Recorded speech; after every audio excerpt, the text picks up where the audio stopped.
A'udzubillahiminasyaitonirrajim. Bismillahirrahmanirrahim. Assalamualaikum warahmatullahi wabarakatuh.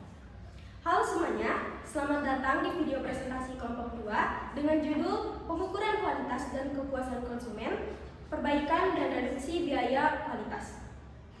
Perkenalkan, saya Dianita Dinda dengan NPM 243402111268 selaku moderator yang akan memandu jalannya presentasi kali ini. Saya ucapkan terima kasih yang sebesar-besarnya kepada Ibu Vivi Indah Bintari selaku dosen pengampu mata kuliah manajemen biaya atas bimbingan, arahan, serta kesempatan kepada kelompok kami untuk menyusun dan memaparkan materi ini. Di dalam dunia bisnis yang terus berkelanjutan, kualitas bukan hanya standar, melainkan sebuah komitmen.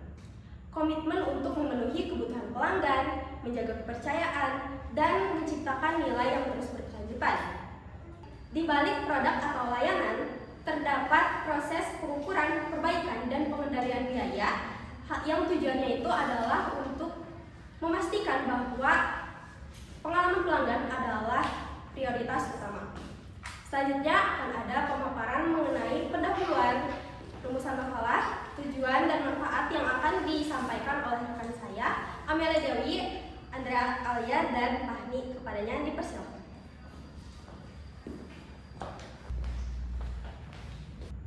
Baik, terima kasih kepada moderator. Perkenalkan, saya Amelia Dewi dengan NPM 271. Di sini saya akan menjelaskan latar belakang dari tema yang diambil oleh kelompok ini. Latar belakang ini membahas alasan utama mengapa perusahaan perlu fokus pada kualitas dan kepuasan pelanggan. Dalam persaingan global, kualitas menjadi salah satu faktor penting bagi keberhasilan sebuah perusahaan. Pengukuran kualitas dan kepuasan pelanggan dapat membantu perusahaan untuk menemukan kekuatan, kelemahan, dan langkah yang harus diambil atau dibutuhkan untuk perubahan tersebut. Selain itu, peningkatan kualitas harus diimbangi dengan peningkatan biaya kualitasnya, seperti peningkatan biaya pencegahan, evaluasi, dan kegagalan. Dengan proses tersebut, perusahaan dapat meningkatkan mutu dan menekan biaya. Keseluruhan konsep ini penting agar perusahaan dapat memberikan nilai atau hasil yang terbaik bagi perusahaan dan pelanggannya. Sekian dari saya kembalikan kepada moderator.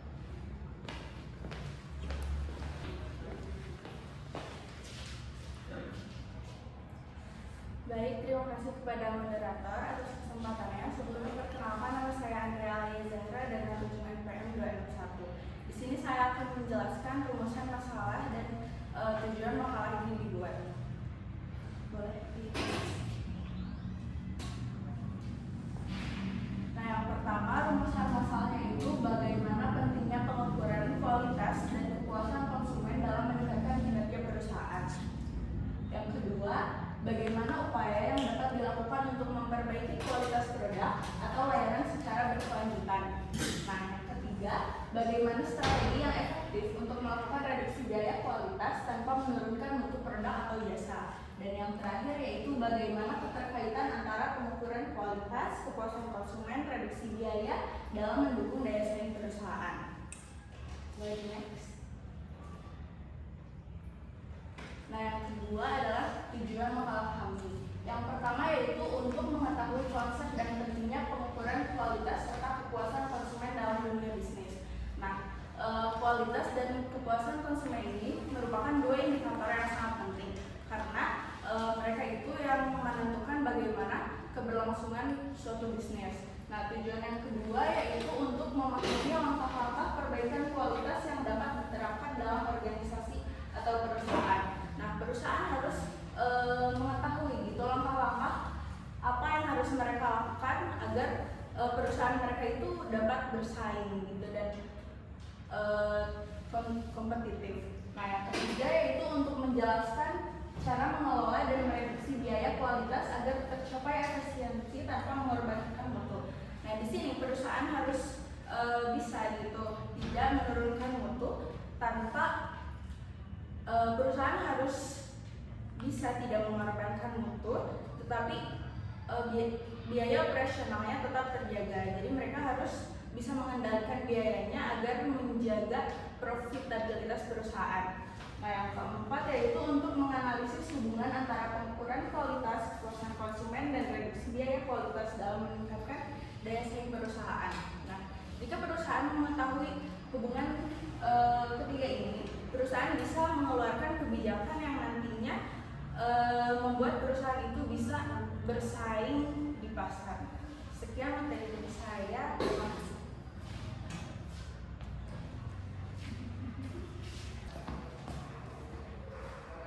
Baik, terima kasih. Sebelumnya perkenalkan, nama saya Muhammad Fahmi dengan ujung NPM 255. Di sini saya akan menyampaikan empat dari makalah tersebut.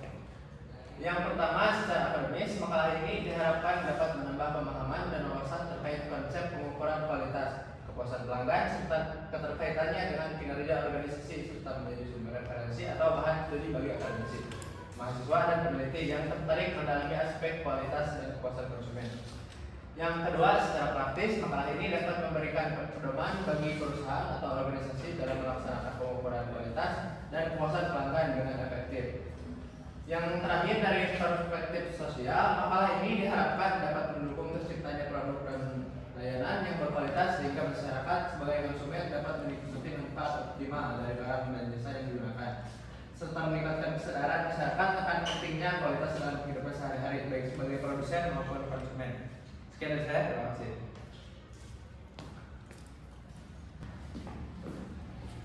Baik, terima kasih rekan-rekan semuanya. Selanjutnya kita beralih ke materi yang akan membahas mengenai pengukuran kualitas dan kepuasan konsumen serta perbaikan dan reduksi biaya kualitas yang akan disampaikan oleh rekan-rekan sekalian. Waktu dan tempat saya persilahkan.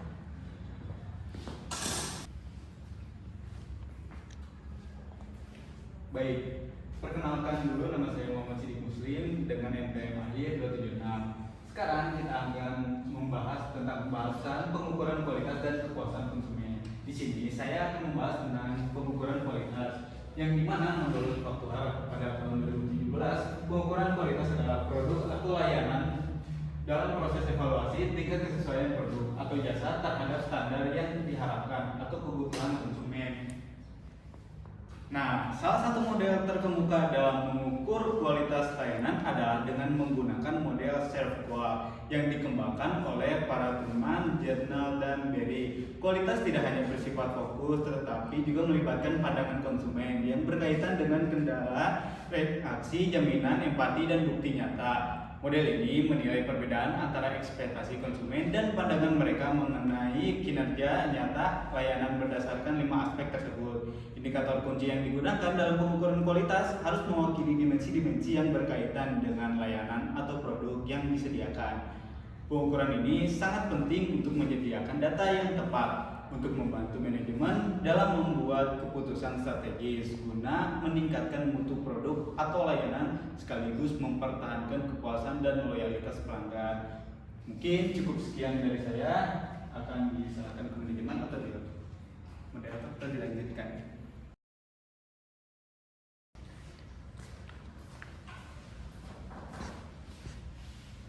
Baik, sebelumnya perkenalkan, nama saya Risa Agnia dengan akhir NPM 282. Di sini saya akan menyampaikan mengenai kepuasan konsumen. Jadi, kepuasan konsumen dapat diartikan sebagai tingkat perasaan seseorang ketika produk atau layanan yang diterimanya sesuai dengan harapan dan kebutuhannya. Jadi, secara sederhananya, kepuasan ini muncul dari adanya perbandingan antara kinerja produk nyata dengan ekspektasi konsumen. Nah, jadi ketika produk yang diterima konsumen ini ada di sesuai harapan, jadi konsumen ini akan merasa puas. Dan ketika produk yang diterima konsumen ini berada di bawah harapan, maka konsumen pun akan merasa kecewa. Jadi pentingnya kepuasan konsumen dapat terlihat dari dampak positif yang dihasilkannya, seperti membangun hubungan yang harmonis antara perusahaan dengan konsumen, memperkuat loyalitas pelanggan, dan juga memperluas pengaruh melalui promosi dari mulut ke mulut. Selanjutnya akan disampaikan oleh pemateri selanjutnya.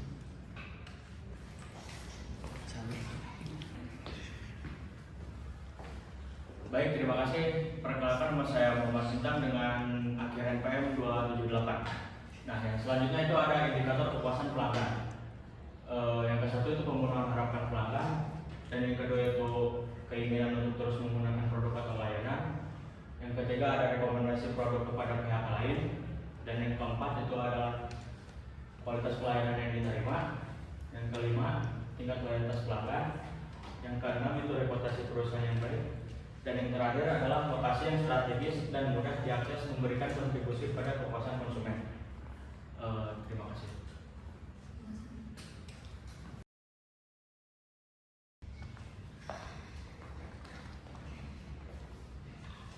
Baik, terima kasih. Semuanya perkenalkan, nama saya Siti Mariam dari Unit NPM 253. Untuk selanjutnya di sini ada mengukur kepuasan pelanggan. Menurut Pak Digitono ada 4 metode yang bisa dilakukan.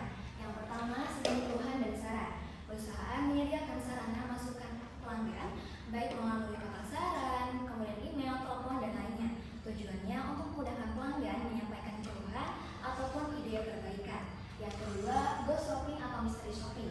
Menggunakan orang yang berpura-pura menjadi pelanggan untuk menilai kualitas pelayanan ataupun produk secara langsung. Tujuannya membantu perusahaan untuk menilai kualitas pelayanan dibandingkan perusahaan bersaing. Kemudian yang ketiga ada lost customer analysis. Menghubungi atau mewawancarai pelanggan yang sudah tidak membeli atau menggunakan produk jasa dari perusahaan tersebut. Tujuannya untuk mengetahui kekurangan dari perusahaan tersebut. Yang keempat, survei kepuasan pelanggan. Mengumpulkan pendapat baik melalui survei, email, telepon, ataupun tatap muka secara langsung. Ini membantu perusahaan untuk mengukur kepuasan pelanggan secara lebih terstruktur. Untuk selanjutnya diserahkan kepada rekan saya. Next dong. Oke, baik rekan-rekan semua, perkenalkan saya Nelly Purwanti dengan ujung NPM 256. Di sini saya akan melanjutkan materi mengenai perbaikan kualitas. Nah, perbaikan kualitas sendiri merupakan langkah sistematis untuk memperbaiki mutu produk, pelayanan, atau proses kerja agar lebih efektif, stabil, dan sesuai dengan harapan pelanggan. Nah, tujuan lainnya yaitu untuk mengurangi kesalahan atau produk cacat, kemudian untuk meningkatkan kepuasan konsumen, serta untuk mengoptimalkan biaya dan juga kinerja dari pekerja. Lalu selanjutnya yaitu perbaikan kualitas ini penting dilakukan oleh perusahaan karena perusahaan jika ingin bertahan dengan pesaing lain, dia harus memperbaiki kualitasnya. Nah, perbaikan kualitas tersebut tentunya tidak jauh ataupun selalu berkaitan dengan biaya. Perusahaan tidak bisa menghindari biaya ataupun pengeluaran meskipun produk yang dihasilkan sudah diproduksi dengan baik dari awal. Nah, meskipun begitu, perbaikan kualitas ini tentunya memiliki beberapa benefit ataupun manfaat. Nah, ada pula cara untuk mendapatkan benefit itu. Yang pertama yaitu dengan meningkatkan permintaan dari konsumen. Lalu yang kedua dengan mengurangi biaya pengeluaran. Nah, dari benefit tersebut juga ada keuntungan bagi pelanggan ataupun penggunanya. Yang pertama yaitu efisiensi waktu. Lalu yang kedua yaitu pengurangan tenaga. Lalu yang ketiga mengurangi biaya. Dan yang keempat perbaikan atau meningkatnya kualitas produk. Nah, dari beberapa manfaat atau benefit-benefit tadi, nantinya konsumen ataupun pelanggan dapat menilai mana yang lebih besar di antara benefit yang mereka peroleh dengan biaya yang harus mereka keluarkan demi mendapatkan produk atau layanan tersebut. Oke, mungkin sekian presentasi dari saya. Saya serahkan kepada presentator berikutnya. Terima kasih.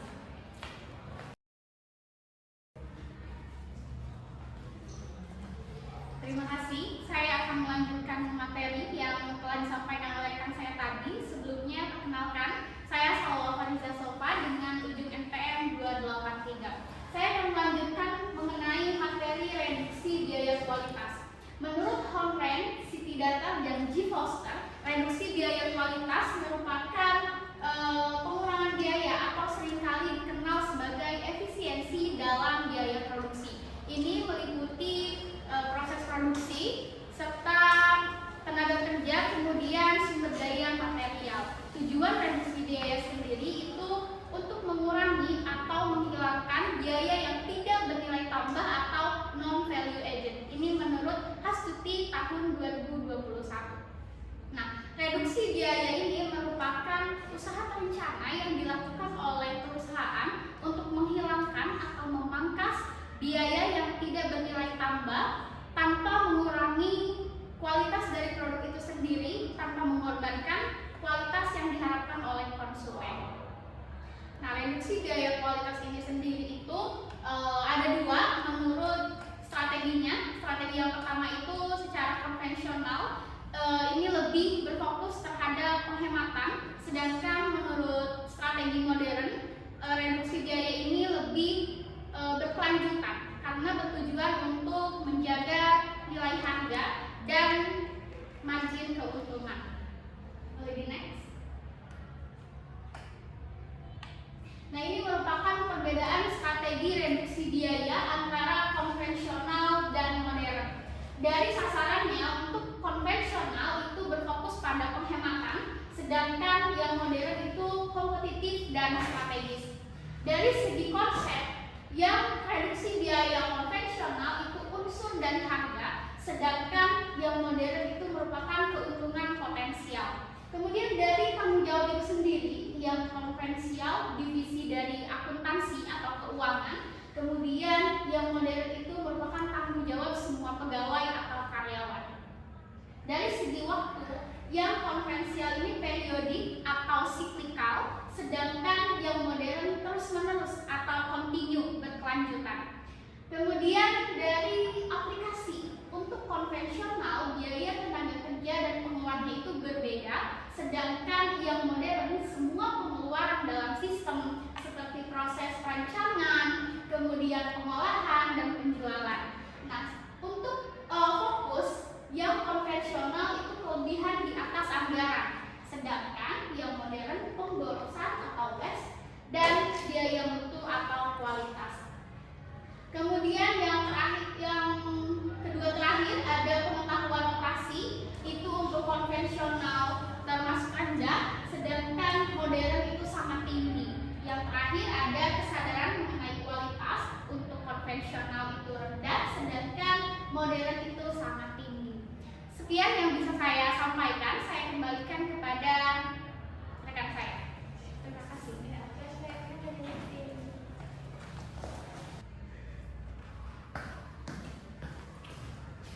Baik, izinnya saya Muhammad Islam Muslimin dengan rujuk NPM 289. Di sini saya ingin menyampaikan pembahasan tentang metodologi implementasi yang merupakan ini adalah salah satu tools yang kita gunakan untuk bisa mengukur pengendalian biaya yang diperlukan dan mengurangi terjadinya kebocoran dalam produksi. Di sini kita menggunakan dua pendekatan, yaitu dengan lean manufacturing dan metode Sigma. Yang keduanya merupakan bagian yang sangat efektif dan juga efisien dalam menghadapi tantangan dalam produksi. Dengan menggunakan lean manufacturing, kita bisa mengantisipasi terjadinya 7 kebocoran. Di antaranya adalah kebocoran waktu, kemudian kebocoran tenaga kerja, kebocoran biaya akibat terjadinya pengeluaran cacat. Kemudian yang kedua, kita menggunakan metode Six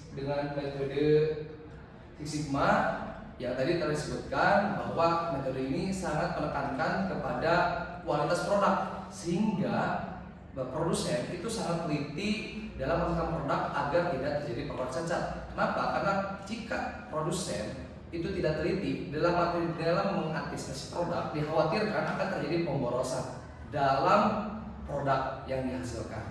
Berdasarkan dua penelitian yang telah dilakukan oleh Collier pada tahun 2016 dan Pamungkas pada tahun 2003, bahwa dengan metode ini akan meningkatkan kualitas produk, kemudian mempercepat proses produksi dan memperkuat daya saing perusahaan dalam segi biaya. Dan kesimpulannya adalah berdasarkan dua pendekatan ini sangat efektif dan efisien dalam menentukan kualitas produk, sehingga perusahaan bisa mengoptimalkan biaya untuk bisa mewujudkan kebutuhan yang lain. Sekian yang bisa saya sampaikan, dan sebanyak saya sampaikan kepada yang selanjutnya.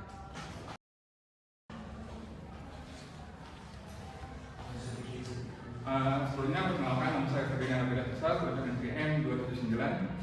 Lanjut di peran teknologi. Dalam peran teknologi ini, penggunaan teknologi digital seperti sistem pemetaran aliran nilai atau value stream mapping, di mana dari pembelian, pengiriman sampai dengan datang ke pelanggan itu sendiri ada rekap untuk mengetahui bagian-bagian mana yang dapat terjadi pemborosan itu sendiri.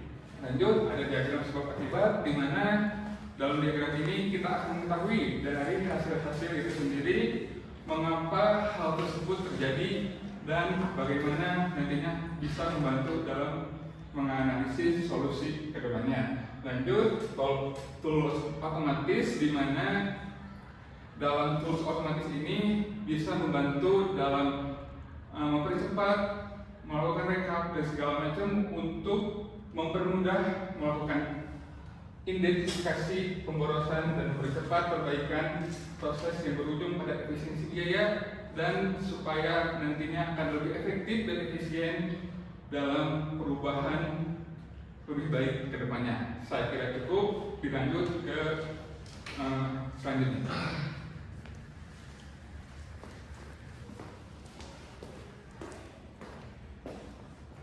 Sebelumnya perkenalkan, nama saya Sri Muhammad Bisri dengan NPM 24341129.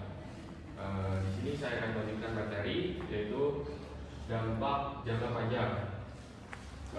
Optimalisasi kualitas melalui perbaikan berkelanjutan mampu meningkatkan reputasi perusahaan, memperkuat loyalitas pelanggan, serta memastikan daya saing dan keuntungan jangka panjang dengan meningkatkan kualitas produk dan layanan secara terus-menerus perusahaan. Singkatnya, jika perusahaan mampu meningkatkan kualitas mereka, mempercepat produksi mereka, maka perusahaan akan semakin dikenal dan meningkatkan loyalitas para pelanggan mereka.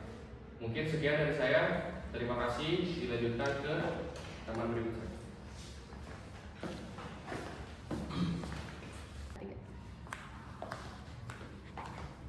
Terima kasih atas kesempatannya. Perkenalkan, nama saya Dina Agustiana dengan ujung NPM 296. Oke, selanjutnya kita masuk ke bagian studi kasus, yang mana ini tentang bagaimana reduksi biaya itu benar-benar diterapkan di perusahaan. Nah, biar lebih kebayang, kita ambil contoh dari PTX, yaitu perusahaan manufaktur yang memproduksi obat seperti tablet, liquid, serbuk, kapsul, dan produk herbal lainnya. Nah, di perusahaan ini ada salah satu masalah besar, yaitu produk mereka ini sering terlambat dikirim sekitar 1-2 hari. Kedengarannya kecil, tapi akibatnya ini lumayan besar. Mulai dari biaya lembur karyawan, aktivitas baru yang harus diulang, sampai penumpukan pekerjaan di bagian produksi.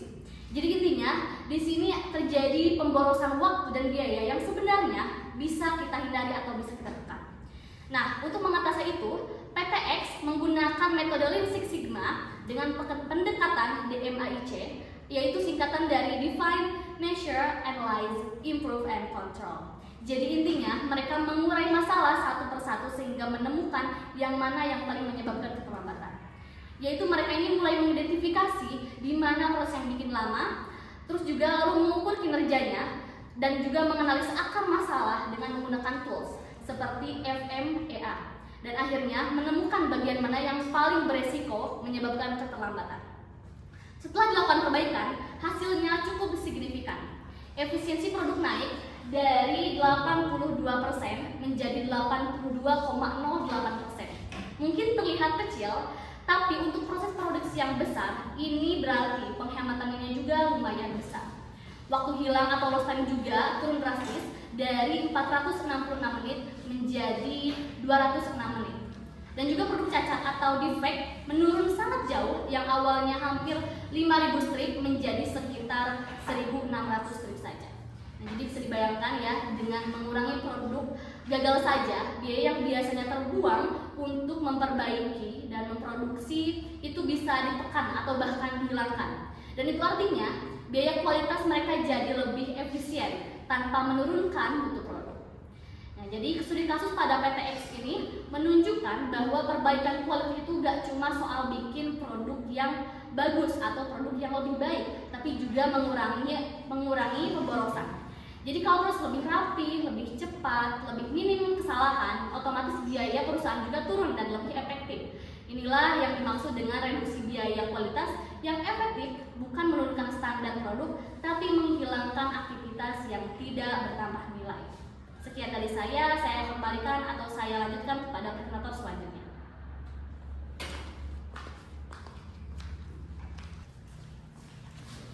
Oke, sebelumnya perkenalkan saya Muhammad Samali, tujuan NPM 280. Sebelumnya terima kasih kepada pemateri sebelumnya yang telah memberikan saya kesempatan untuk mempresentasikan terkait tantangan dan juga hambatan, di mana pelaksanaan ini dari reduksi biaya ini sering menghadapi kendala seperti resistensi budaya organisasi, kurangnya kompetensi SDM, dan juga keterbatasan teknologi, yang dimana mitigasinya itu diantara seperti memperkuat lagi budaya organisasi atau budaya sebuah perusahaan, terus mengadakan pelatihan untuk meningkatkan kompetensi dari SDM dan juga menyesuaikan teknologi dengan sesuainya zaman. Terus juga untuk aspek keberlanjutan sendiri, menurut Haryanto, reduksi biaya kualitas yang dijalankan berkelanjutan juga mempertimbangkan dampak lingkungan serta tanggung jawab sosial, yang dimana kita juga harus melihat apakah sistem dari perusahaan atau sebuah praktik dari sebuah perusahaan itu merugikan masyarakat, mengganggu masyarakat atau tidak, karena dalam manajemen modern hal itu sangat disorot seperti itu. Terima kasih, sekian dari saya lanjutkan ke pemateri berikutnya.